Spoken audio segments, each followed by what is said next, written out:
Hey, did you take a look at that thing that I sent to you about the podcast? I'd like to recognize that the organization has shared its response to Pride Night. What? The organization? Do you mean Giant Cocktails? We didn't... I mean, as far as I'm concerned, every night is Pride Night at Giant Cocktails, Matthew. Everybody's welcome here, and nobody can hide from anybody else. That's not allowed here. But seriously, though, I mean, this is kind of a serious thing, and I wanted to know if you read it. Our focus is on the team right now, the upcoming draft, the trade deadline, and trying to win games. Are you having a mental breakdown? What is going on with you? Out of respect to everybody involved, it's not something I'm going to revisit. You're not going to revisit your mental health? You know what? Amen to that. All right, fine. Baseball questions. So, we're at the halfway point. How you feeling about the team? Anybody that has baseball questions, I'm happy to take baseball questions from you. Okay, trade deadline. Do you think the Giants are just going to sell everybody? Or are we still just going to have one of those like Farhan situations where they get rid of nobody? I made my statement on it. I'll answer baseball questions. That was a baseball question, dude. That was... All right, it's fine. It's fine. Do you think I'm being too hard on Jung-Hoo Lee? I feel like Tony has the clubhouse.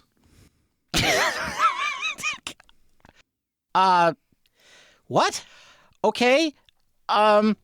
Speaking of Tony, you think he's got everything under full control? I'm only going to answer baseball questions. That was a baseball question. Okay. What about Hauser throwing message under the bus and then saying that the pitch sequencing is all wrong, even though Hauser is literally the guy that throws the pitches in the sequences? I mentioned that I'm not going to revisit it. I'll only answer baseball questions. Bob, what is he doing? Bob, okay, what? Give him one more? One more. Okay. All right. So you don't think that it's bad that we have a veteran pitcher who can't call his own game? I'm going to answer baseball questions. God damn it, Bob!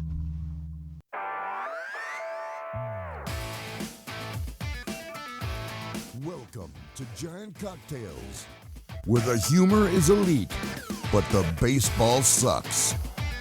Oh yeah, here are your hosts, Ben and Matthew Henry.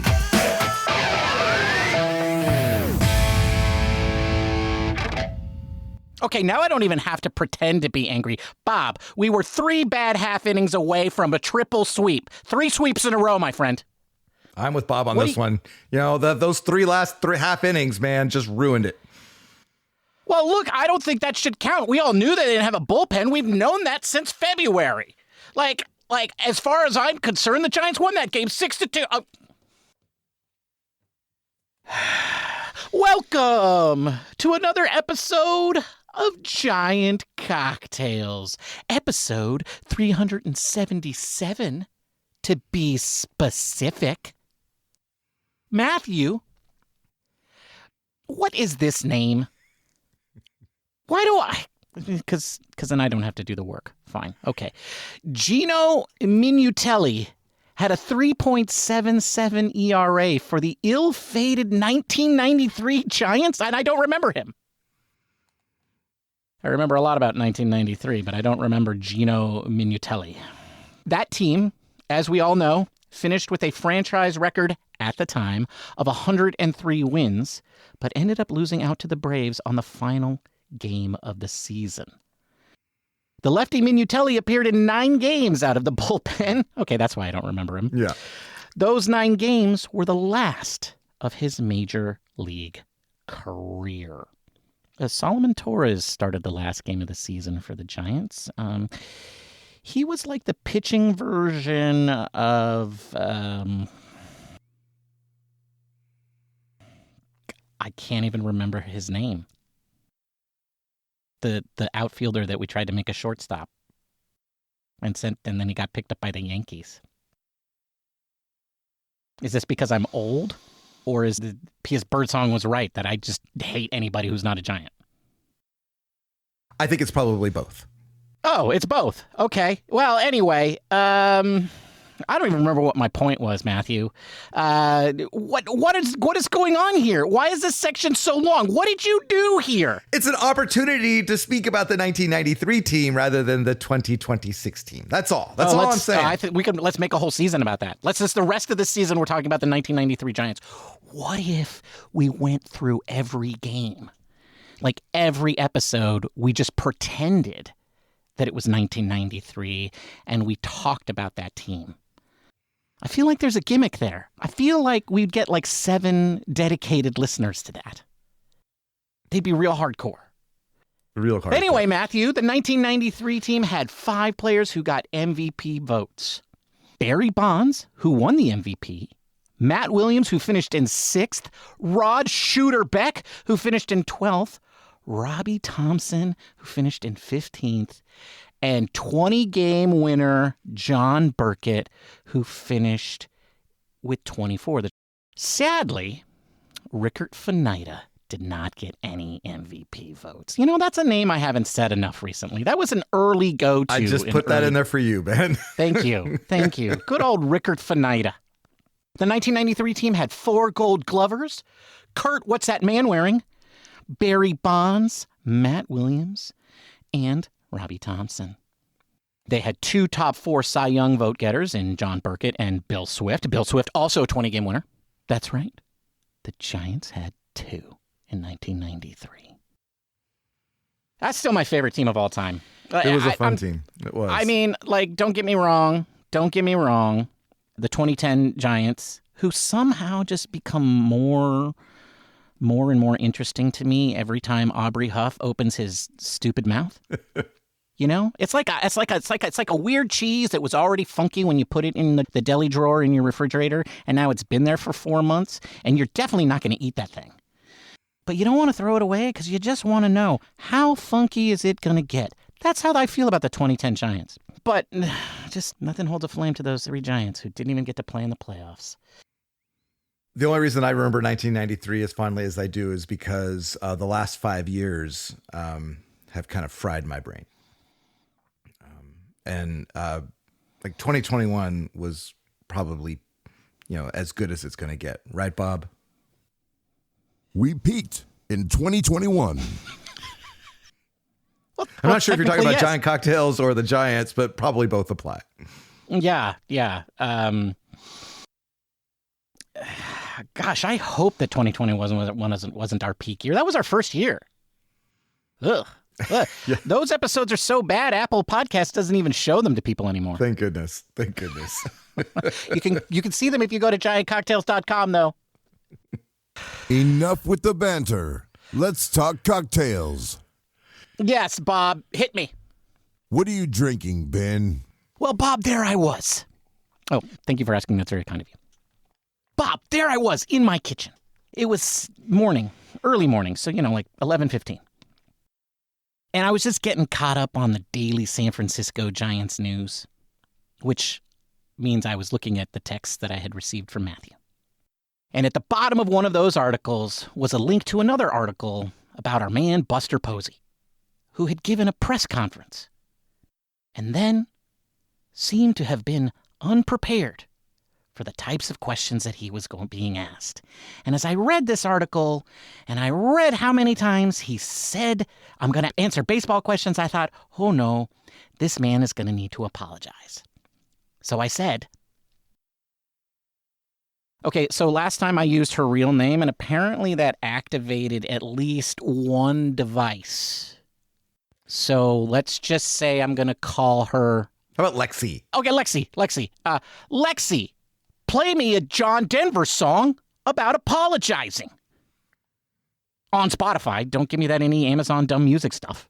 And she played I'm Sorry by John Denver. So that's what I'm drinking today, Bob. And I'm sorry. And you can find out what's in it at the end of the episode. What are you drinking, Matthew? Well, Bob, first of all, yes, I was listening to the podcast in my kitchen when Ben talked about asking Lexi to play a John Denver song, and so my Lexi complied. So thank you for changing her name, because we don't want random John Denver songs being played. That's just too much for people to handle, I think. But what am I drinking? I am drinking a cocktail called I Love Lamp. And that sounds like a cocktail that I would name because I'm really bad at naming cocktails. But no, this is actually a cocktail. And I'll tell you all about it at the end of the episode. Is that like LAMP, the old tech stack? I have no idea. Linux, Apache, MySQL? No, it's probably not that. No? Oh, okay. Well, anyway, today is Thursday, June 25th, as we record this podcast. As I said earlier in the show, the San Francisco Giants? Yeah, let's go with the San Francisco Giants were 3 half innings away from a triple sweep. That's 3 sweeps in a row. I know Matthew disputes that because of what the Miami series, but I don't care. And also the Atlanta series, not really a sweep. I say, pa, to all of you. So if you think about it, Matthew, actually, none of those were sweeps. The Giants had no sweeps. But I'm still calling it 3 sweeps in a row. Technically, they went 2-1 against the Vagabundos. Of Eureka? Wairika. Oh? Yeah, the That's getting way Vagabundos up of there. Wairika. On the front of their jerseys, it says Wairika Bakery. Not Chico's bail bonds? That says that on the back. Okay, that's right. That's right. I mean, you know how they are. They've got ads everywhere. Yeah, to bring their record to... Wait, we're not doing a vibes check? Oh, I forgot to add that in there. That's my bad. So, a vibes check then, I guess. Vibes check! I'm at homeostasis. You're at homeostasis? I'll tell you why. Because over those last 8 games, the 3 sweeps, so to speak, the Giants actually are an improved 4-4. Yeah. So Yeah, I feel like at this point, anything that's 500 or better is better than a Negroni. I think that the team on the field was homeostasis. I think the front office was Negroni.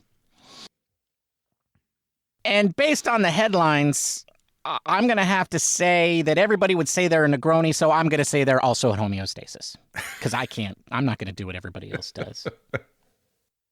When everybody Now I else feel like is I in. got to say a Negroni because I just, we You don't can't want to be. You agree don't on want us to be this. the same. You don't want us to be the same. When have we agreed on anything? We agreed to do this podcast. That's true. That's true. Yeah, and we agreed to do it every episode. So we have agreed 377 times. That's all right. I like the way you look at that. Okay, I'm Yeah. homeostasis. All right, sweet, good. We agree. The Giants are meh. Barely enough to drag yourself out of bed for, but definitely enough to drink for. So what are we going to talk about today? Well, we're going to talk about the Vagabundo series. Stuff happened. Big stuff happened. Exciting stuff happened. I mean, that was stuff worth talking about in this series. It was actually pretty exciting baseball when people remembered that there were actually baseball games being played. And everybody's on the Giants seemed to recognize that, except the 3 gentlemen who came out of the bullpen today. I think it was more than 3. Anyway, it doesn't matter. The point is the bullpen sucked. That's what I'm trying to say. That's what we're going to talk about that series. And then, folks, I didn't tell you what the record is, but it's 33-47. And if you add together 33 and 47, what do you get? 81. Well, actually, you get 80. 80. Is that right? Yes, but that's like 1 game away from the halfway point. So it's been 3 months of baseball. So that's what we're going to do. We're going to talk about the halfway point. Half a season of Giants baseball. And I don't know that anyone would have foreseen this turn of events.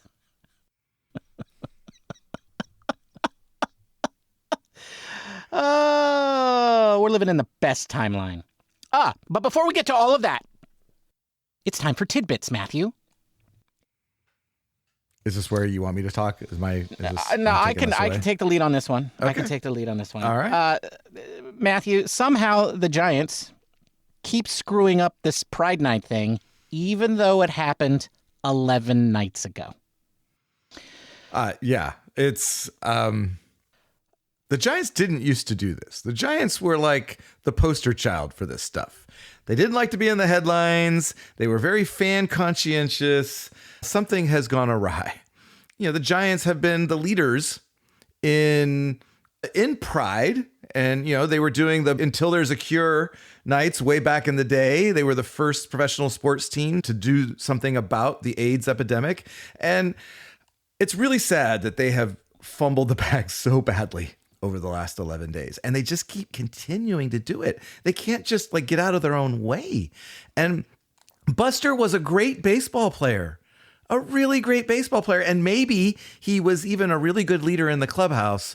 But Ben, I am really disappointed in the leadership that he has shown as head of this organization. I expect more from Buster Posey, and it really, to me personally, I feel like it's almost like undoing some of his legacy in my mind.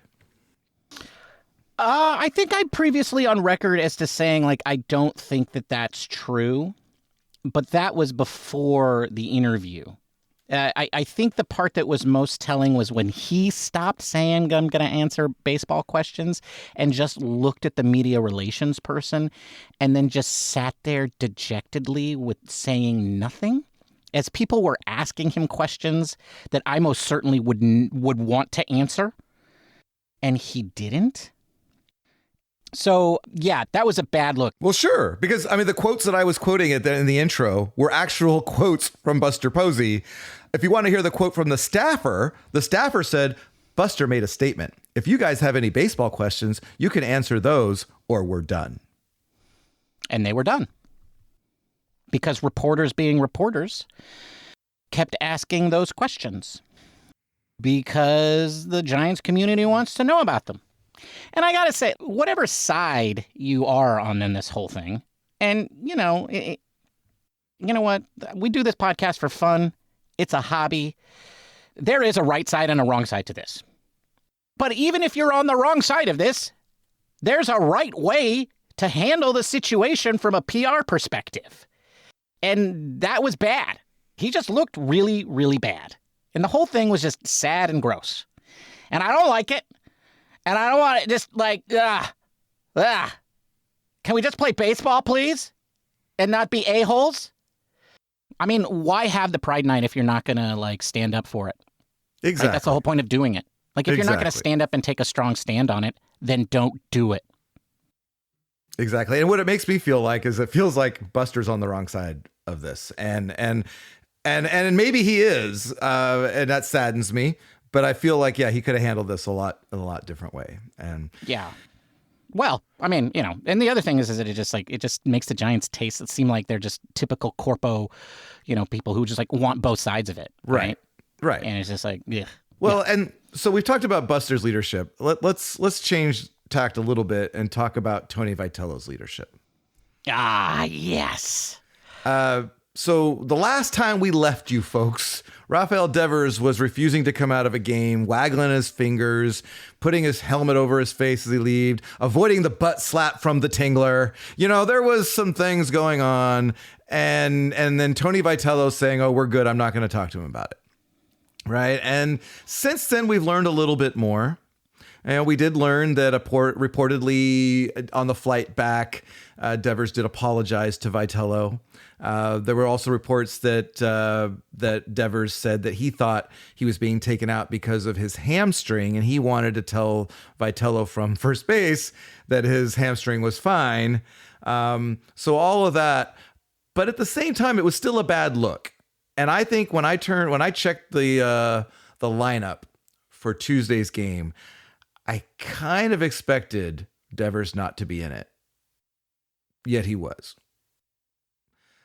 You're giving me that look, but I feel like, at some point you got to draw the line, man. You're the leader of this team. You're the manager. What you say, don't show me up. Don't be waggling your finger in first base when I take you out. You get your ass out and sit on the bench, and I feel like there's got to be some kind of line drawn, and Vitello refused to draw it. So that's the way I looked at it. I think Vitello sucks as a leader for sure, at least has so far, because that has demonstrated itself both in the dysfunction across his coaching staff, how they manage the game, and just more and more stuff keeps coming out. I don't think that you're going to bench a guy like Devers. Most teams wouldn't do that. Like, if this is a rookie, sure, maybe you do it. But I don't think you do it to a Devers unless he becomes more and more of a problem. I think you're just making things worse if you do something like that. So that's my opinion. Yeah. At some point, Tony Vitello's got to take control of this team, and he hasn't yet. And this was an opportunity to kind of show everybody that he was in charge, especially when you're sitting the 5th best player on your team down. Maybe we should talk about the Vagabundos. Now that we've spent 15 minutes on our tidbits, and none of them was the Jung-Hoo Lee watch. I thought you put that on the notes. I didn't get to it. Sorry. Okay, well, this is still in, folks. Jung-Hoo Lee still sucks. All right? That's your Jung-Hoo Lee segment because why? Why? Why does Jung-Hoo Lee... Why? Why does Jung-Hoo Lee still suck? First of all, we're in his 3rd 27-game sequence. Yes. He's already passed the first 2 27-game sequences with flying colors. Yes, he has to hit major league average for 3 27-game segments in a row of games that he plays. To earn your respect, right? To earn my respect, yes. And so he's 17 games into the 3rd 27-game sequence, and he's batting .403. Yes. He's making running catches, saving runs, slamming into walls. Oh, yeah. He's like a big, getting elbowed by middle infielders. Like, when does the guy get some respect, Ben?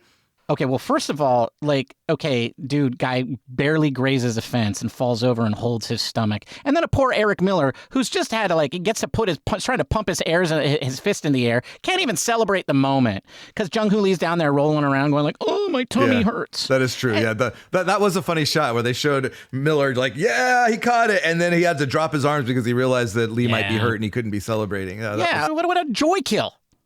It's sort of like joy killer. Joy killer Jung-Hoo Lee. Okay? And then he gets elbowed in the face by a guy and it's like, oh, my face. So clearly, no, he hasn't earned my respect, Matthew. And the reason is because it hasn't been 27 games yet for the 3rd segment. And those are the rules. Okay. The rules are the rules. And listen, if he goes 0 for 50, he will fall below the 240 mark line. He hasn't even clinched it yet. But if he does clinch it, he still won't have done it yet because the rules are the rules. You can't write on your hat. Okay. All right. Now we're going to talk about the Vagabundos. All we need to talk about is how Robbie Ray and Tyler Malley just created great trade value. That's right. They're just they're driving their stock up. I liked it. Where's this Tyler guy? Tyler Malley been around? Why didn't we have that Trevor guy this whole time? I don't know. Apparently we got him from Kansas City where he had a 2.63 ERA last year. Yeah. Before the injuries, you mean? Yes, before the injuries. And now that those are done, he's not nibbling at the edges anymore. Right. This was an interesting series in that, the starting pitching really was the story, I think. The other story, though, Ben, Victor Bericotto. Victor who? Bericotto. Whoa. And I just like saying that name. Yeah, it is. It's Bericotto. Bericotto. What it made me think, though, it made me sad for Christian Klaas. Whoa, what? Huh? Didn't see that coming. Follow me here. Okay. Christian Klaas never got to play when he was on the team, right? And Victor Bericotto never got to play. But Correct. when Luis Arraez went down, he had to play because Schmidt was moved to second base. So now you have to play the guy. I think Tony Vitello was probably really, really cringing when he had to write that name in the lineup. But then in 2 games in a row, First of all, he hits the game-winning home run and throws a guy out at home.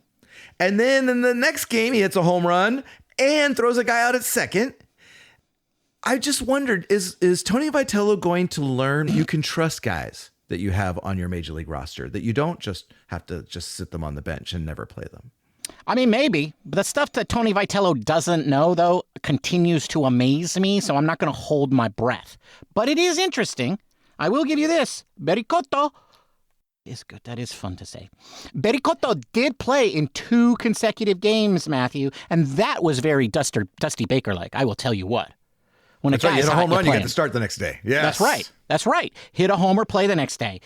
And honestly, like, it's not a bad rule, Tony.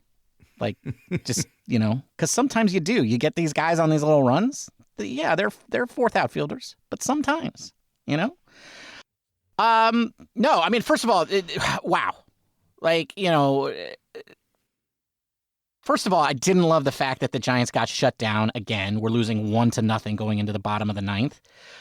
But just 2 epic home runs, including one of them from Rafael Devers, who has 12 home runs, dude. After 80 games? Like, if the guy goes on a mini run and hits 20 in the second half, you're going to look at his numbers and you're going to be like, wow, those are downright Rafael Devers-like. Well, I thought the irony of that was that the only way he wasn't going to get removed for a pinch runner in the 9th was if he hit a home run. Yeah. So I thought that was, although now I think about it, I think they only had Buddy Kennedy left on the bench. So maybe he would have gotten to run. I think he still probably would have pinch run because that would have been really funny. But, you avoid that by hitting a home run. So good for you, Rafi. Yes. But then, I mean, Barry Cotto hitting that just epic blast. 445 feet? Yeah, I think that's what it was, yeah. And then it was he hits an identically hard home run in today's game as we record this podcast, which, of course, the bullpen just made a moot. No, I mean, I hope so. I hope we get to see more of this guy because he's been really, really fun.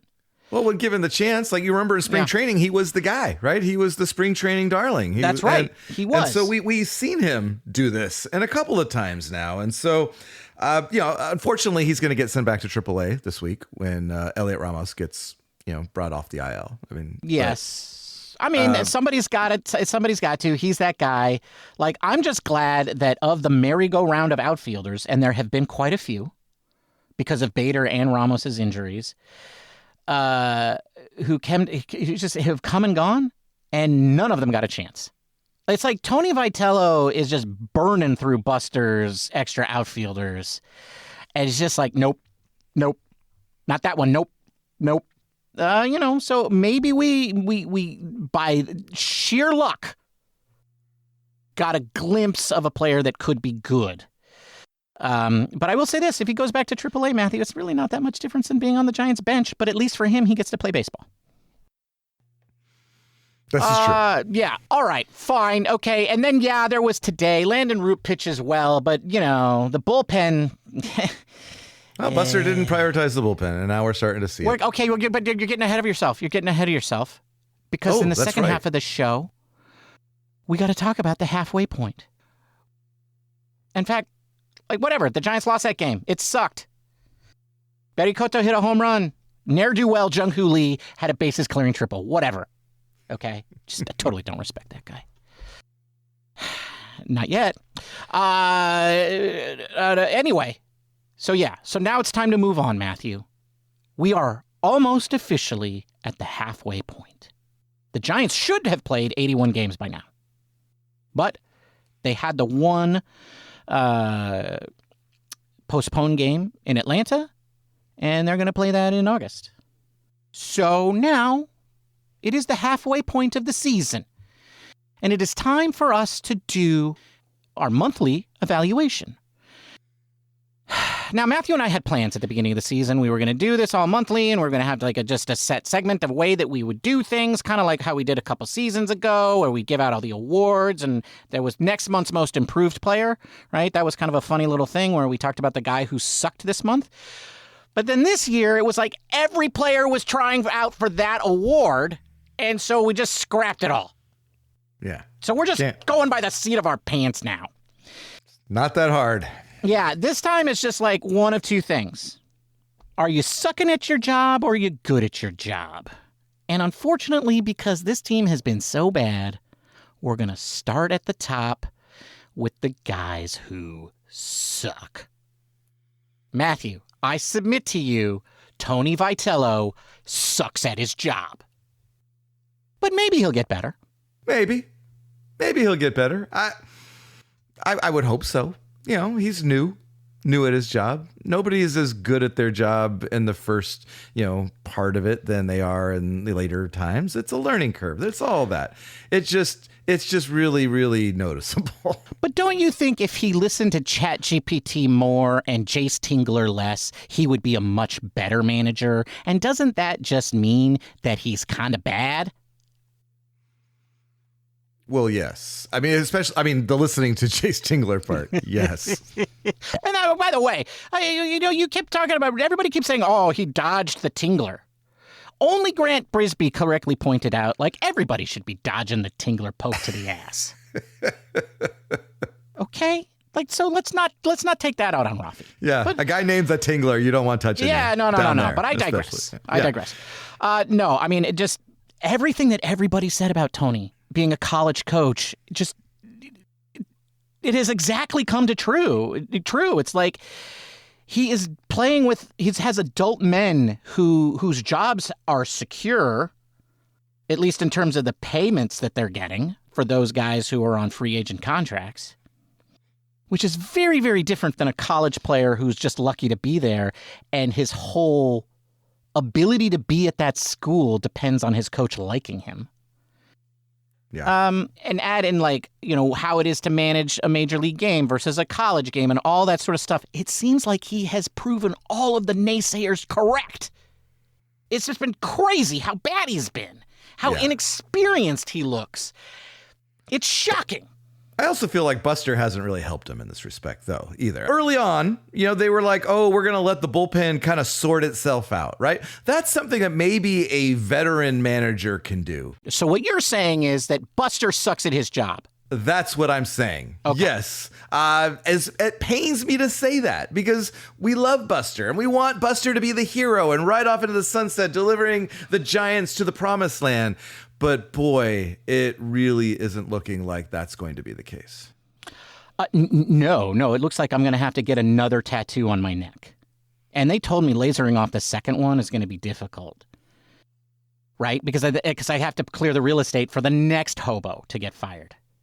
So this is going to do a serious number on my neck. Yes, he should have gotten a bullpen during the offseason. Everybody said so. And it is obviously true. He should have gotten better starters. Everybody said so. And it has been obviously true. But Matthew, I submit the following. He did get a bullpen. He just called them starters. Sure. Hazardy's bullpens might be pissed about it. But yeah, who knows? Maybe he'll be the solution to the bullpen problem. Yes. You would think a catcher would value good pitching, wouldn't he? Yes, but he didn't have enough money, Matthew.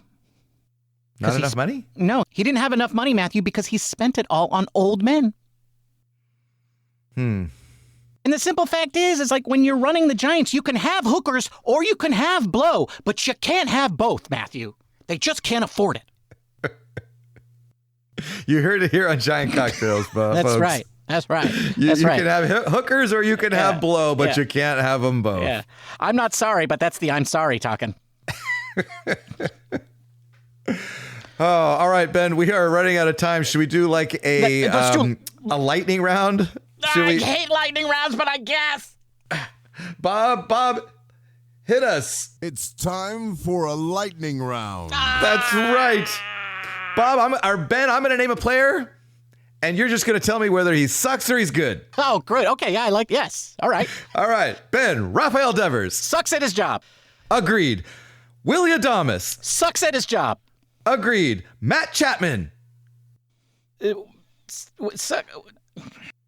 Hang on. Oh, lightning round. Oh, I don't. But I'm looking at Baseball Reference. It says he's the best position player for the Giants. God, you know what it is? It's stupid defense. I hate stupid defense because all I care about is home runs, and he doesn't hit enough of them. But I guess he's okay. He's leading the majors in RBI in June, Ben. You know, it's like he's coming around. He's kind of slightly above average at his job. By the end of the year, it will be Matt Chapman was good at his job. And he's the oldest of the three. He's also the one most likely to be traded. Because he's the best. And his defensive value is so good. Yes. That's right. Okay, continuing on. Bryce Eldridge. Good at his job. And proof that Buster sucks at his. So good at his job. I really enjoy watching him. I love watching him challenge APS pitches. Love that. All right, Casey Schmidt. Good at his job, and another sign that Buster Posey sucks at his. You know, it was interesting. They lost today's game, so I couldn't make the argument. I was like, oh, they get a sweep without Luis Arraez. You know, like we could just trade him, and we wouldn't really have any change in how that affects the team. Matthew, Matt Chapman is the best position player on the team. Luis Arraez is like third. Like, yes, he hits a lot of singles, but that all he do. And also, they're on pace to win 65 games, Matthew. I don't think Luis Arraez makes any lick of difference. Agreed. Luis Arraez, good or bad at his job? Good at his job! Trade him immediately! All right, here's the biggest question for you, Ben. Jung-Hoo Lee, is he good at his job? No, he sucks at his job. No, he's good at his job. No, just sucks at his job. Like I said, you are taking last year's Jung-Hoo Lee. You are not looking at this year's Jung-Hoo Lee. No, I'm following the rules, Matthew. The rules say you just got to have 3 consecutive stretches of 27 games in order to earn my respect. And I cannot say a man is good at his job if I don't respect him. And by rule and by law, I have to not respect him. I am beholden by the drunken ramblings of an earlier Ben. And I would never walk back a ridiculous thing that I said whilst drunk on this show. And so I will not do it. I am a man of integrity. Jung-Hoo Lee sucks at his job. Are you drunk? Yeah, really drunk. I'm sorry. No, I mean, obviously, no, I can't do it. I can't. You say it. Jung-Hoo Lee is good at his job, and it has been fun to watch. Ben, who are we playing on Friday? Matthew, we're playing the Atlanta Braves. Did we just see them? We did. Doobie's coming. Mike Yastrzemski's coming. Dom Smith is coming. God, if we had those guys, Matthew, we might be on pace to win 70 games. I say 79. 79? Oh, yeah, because homeostasis. You wish. You wish. You're so in love with it because you coined the term. I'm just saying that's what I would expect. But anyway. Yeah. Anyway, so all right. The Braves, they're good. They're 48-31. They're in first place in the NL East, although they have been 3-7 in their last 10. And the Giants swept them the last time they played. The probables: Trevor McDonald. E-I-E-I-O. E-I-E-I-O.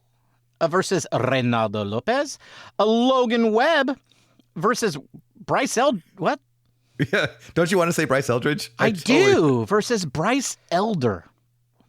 Elder Bryce. I think I've slammed my door in the face of Elder Bryce once or twice. And then Robbie Ray versus Chris Sale. Battle of the Lefties. Robbie Ray continuing his march towards being traded. Yeah, I think if he has a great outing here, the Giants just sell. Right then and there. I hope so. Yeah, no more outings. Because I think the longer this goes on, this just like the more chances that a bad start comes out. Bad start. Isn't it time for the booze, boys? Yes, Bob, it is definitely time for the booze. Hit me. What are you drinking, Ben? Bob, today I'm drinking a cocktail that I'm calling I'm Sorry. Bob, there I was in my kitchen, and I said, Alexa, bookmark the Giant Cocktails as my favorite podcast. No, that's not what I said. I said, play a John Denver song about being sorry. And she played I'm Sorry, which is really a song about unrequited love. And he's really sorry about the things he didn't say or did say. I don't know. I didn't really listen to closely. It's just a very melancholy, like sad song. The way John Denver do. But anyway, you don't care about that. All you want to know is what's in the cocktail. Well, it's a riff on the daiquiri.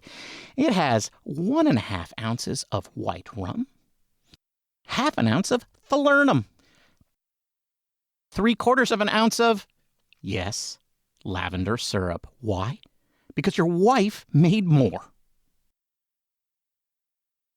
And then 3/4 ounce of lime juice. Vary those to your desired level of tartness or sweetness. Put all of those into a shaker with ice, shake until well chilled, and then strain that into a chilled Nick Nora glass. Because especially if you do 3/4 ounce on the sweetener and lime juice, because it's going to be a very short cocktail, but a lovely flavored one with the floral elements of the Felernum and lavender. And that's what I'm drinking today, Bob. The I'm sorry, and I'm not sorry at all that I drank it.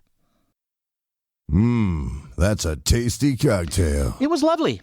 It really was lovely. Good cocktail. I'll probably make it again. What are you drinking, Matthew? Bob, I am drinking a cocktail called I Love Lamp. It's a weird name, I know. Apparently, it's an Anchorman reference. According to my research, don't recall what that means. But I know tech stacks better than I know Will Ferrell. Yeah, exactly. Am sad. What is in an I Love Lamp? Well, it's got 1 ounce of aged tequila. I'm using Añejo here, but Reposado would be fine. 1 ounce of Demerara or Dark Rum. 3/4 ounces of Banana Liqueur. I am using Gerard de Brazil. 1 ounce of pineapple juice. 3/4 ounces of lime juice. 1/4 ounce of Agave Nectar. And 4 dashes of aromatic bitters. I'm using the old Angostura. You're going to shake all those ingredients with ice and then strain it into an ice-filled rocks glass. And garnish it with a lime wheel, pineapple leaves, or any other tropical trappings you want, and you get a really yummy cocktail. So that's what I'm drinking, Bob. I love lamp. That's a tasty cocktail. Can I garnish it with a rooster feather from Kauai? Oh, that would be very, very appropriate. Yes. Sweet. And that's a wrap, folks. Thank you for listening. We will be back on Monday to talk more Giants content. But if you can't wait that long, feel free to reach out to us on the socials. You can find us at all the places under the name @Giant Cocktails. Don't forget, we also publish on YouTube where you can listen and leave comments. And most importantly, please leave us a 5-star review. Why a 5-star review, Bob? It's not positive if it's not 5-star positive. That's right. I do want to acknowledge and thank Septa Lamore for her nice comments about my impending marriage. I agree an open bar is the right call, but Ben is going to be there, and that worries me a little bit. Nothing for all of you plebes. Ben, it was great talking Giants with you. Until next time, cheers, my friend. Cheers, Matthew. Bye, all my plebes. Goodbye.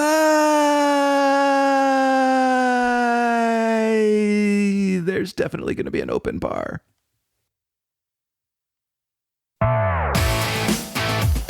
Thanks for listening to the Giant Cocktails Podcast. The next round's on me. That's right. It's going to be an open bar because Bob's paying for it. Woo, open bar, Bob's paying. Wait, what?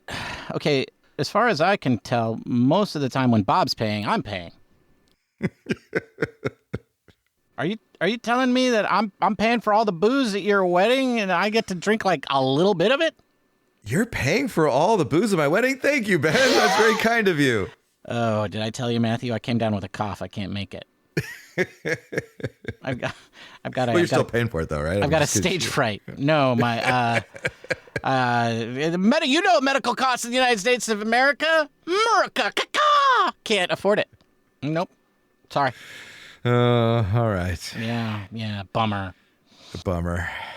Still coming though, right? I can still come. Well, not with that cough. I'm healed, but I spent all my money. Oh, all right. Well, then you can come. Because it's the best medical care in the world, right? That's what the other side says. Caw-caw! Subscribe now because you'll forget when you're hungover.